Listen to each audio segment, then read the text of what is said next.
Hello, everyone. Welcome back to Connect Groups. So I want to do a quick review of Sunday's message, but first, let me just talk about the importance of priorities. I need you to focus on going back to priorities every single week. Keep working this process. It's not something you're going to one time have a thought about, one time have a discussion about, and then radically change your life. It's something that's going to require purpose. So over the next few weeks, we're going to constantly remind you about it. Even after this series, we're going to come back and revisit this topic because we want you to evaluate how you're spending your time, how you're spending your energy, how you're spending your finances, but it also then needs to impact the priorities of your life. So as you define and determine your priorities, it should start to impact the decisions that you're making in your life. And so we're just asking you to keep going back to that, work in the system, because the whole point of this series is not just to challenge you for these 6 or 7 weeks. The point of this series is to radically change your life so that all of us can experience margin again, because that's where God designed us to live so that we can experience the best life possible. So make sure you're working the system. All right, so let's take a moment in review from this past Sunday. So what we were looking at is the topic of money. And here's the truth. We can all acknowledge this. Money is very personal to us. So whenever someone talks about it, it seems somewhat awkward, maybe even invasive. But we have to talk about money because of the impact it has in our lives. The truth is, when you study the Bible, there are a ton of scriptures, thousands of scriptures on the idea of finances. And it's a topic that Jesus talked about really more than any other single topic. And so when we look at money, what we're really addressing is the truth that God cares about our hearts and God cares about our actions. And our culture tells us a different message concerning our hearts and actions than what God has for us. See, this is what our culture tells us, that more is better. It's what we've been looking at throughout this entire series. More money is better than less money. So the natural byproduct of this is if we believe that, which I think all of us naturally do until our minds are enlightened and open up to the truth of God's word, but if we really believe that more money is better, what it naturally leads to is greed.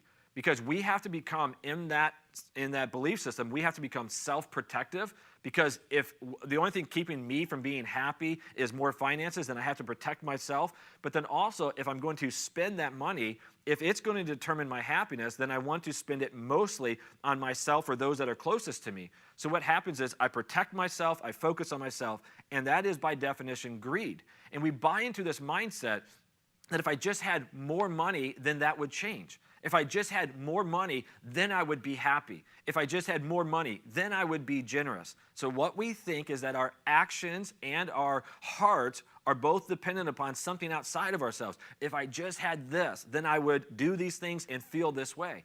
But what Jesus says is, no, guys, that's not true. The truth is that we have to make a decision with our hearts and our minds of how we're going to behave. So when he talks about money, Jesus goes, here, let me actually give you a completely new perspective in the area of finances. And here's what Jesus says. It is more blessed to give than it is to receive. Now, doesn't that sound exactly like something Jesus would say? It is better to give than receive. But if we're kind of wrestling with it, if we're being honest in our emotions and the way we think, I think we would actually say, I don't know, Jesus. It is good in seasons to give. Like, it's super fun at Christmas time to give gifts and at birthdays and to give your spouse maybe. But there are many times that I think, no, as a whole, I would rather receive more than I'd want to give. I mean, this is the tendency that we buy into. But Jesus goes, no, when we actually give, we are using money in the way that he wanted us to do it. And as a result, we get to experience life at its fullest. See, here's how Jesus taught it. In Luke 21, when we looked at it, Jesus was at the temple, and he's looking around, and Jesus always had these teaching opportunities. And he sees this woman do something that is so profound that he uses it as a moment to teach his disciples. And what happens is he's watching, there's an offering box there, and all the wealthy are coming in, and they're putting in their large gifts. So they're giving their abundant gifts and probably making it known how much they're giving so everyone can watch them as they're dropping coin after coin after coin in there. And then he sees this woman go up, and she gives next to nothing. I mean, she just gives a couple of copper coins. In modern day money, it's like a couple of bucks, $2, $3. And she gives it, and Jesus looks at her and says, she just gave more than everyone. So here's the truth. If you're just looking at it on a completely, just like looking at the money itself, she didn't give more. What Jesus was acknowledging is the spiritual truth. When she gave out of her poverty. She gave in faith. She gave her heart. She gave something greater. And this is what Jesus is saying. We have the opportunity with our money to give something greater than just the finances. We have the ability to give our hearts, to give our faith. And what she got in return was incredible. She had increased faith. She made God happy because he loves a cheerful giver.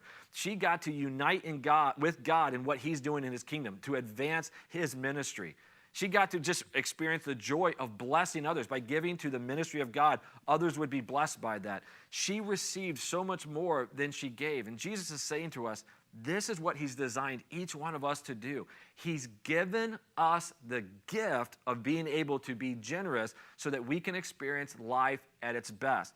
It is more blessed to give than it is to receive. He's saying that's the best way to live. Not self-protective, not self-focused. So how do we break the bond of money, how this bondage that it has on us? The only way to do it is to give. If you are waiting for more money before you are generous, it makes no sense. It's like saying, I'm waiting to get in shape before I exercise. It makes no sense. Jesus says, start to give. And as you give in generosity, as you give in faithfulness, your heart will eventually change and you will become generous. And then you will experience life at its best, and you will break the bondage that money can have in your life. See, a lot of us are spending money stupidly because we're still trying to get the best out of life. When we can break that and start to give generously, then we'll realize there is such a deeper life available to us. So as you talk about this, I just pray that you're able to be open and honest, and I pray that you even make some faith steps this week in the area of generosity. All of you, I love you. I am praying for all of our groups. Proud of you, and I can't wait to see you this Sunday.